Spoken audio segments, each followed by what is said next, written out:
in anything in a public way that would connect them to the governing Maplewood. Have no clue as to what the real issues are in Maplewood, unless, of course, they watch the Inside Insight News Hour and this show tonight. Why are these two characters unfit for being the representing you in government, deciding what rules you're going to have to live by, what taxes you're going to have to pay, what debt they're going to create in your behalf?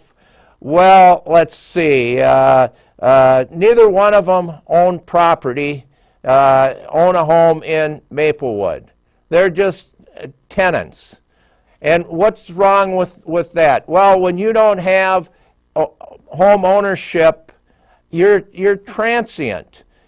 In other words, what's going to guarantee that you're going to be there in the long haul? Look at the history. Look at people like John Nephew, or who were the other two guys? Who was the woman that actually lived up north and was on the council? And then we're looking for some names here.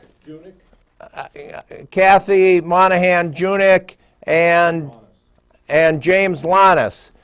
Gone. What did they do to you? They harmed you. How did they harm you?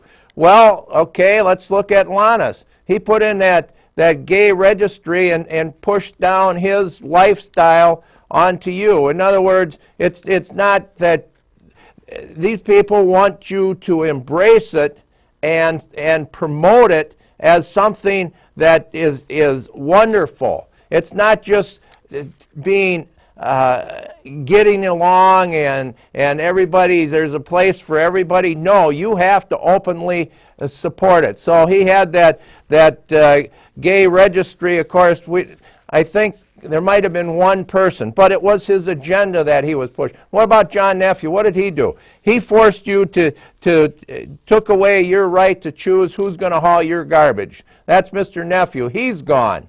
Kathy Monahan Junick, where'd she fly to? She's up north someplace. This is what you get when you get these transient people. And, so let's tie that in to, well, let's look at these two individuals personally. That's how you should look at these. Tu Zhang, he was the one that claimed he was an attorney. Well, he's not an attorney. He didn't pass the bar. I mean, how much lying can they do on these on their campaigns? I think I might have had a piece of campaign literature here from them. Right here. It says, I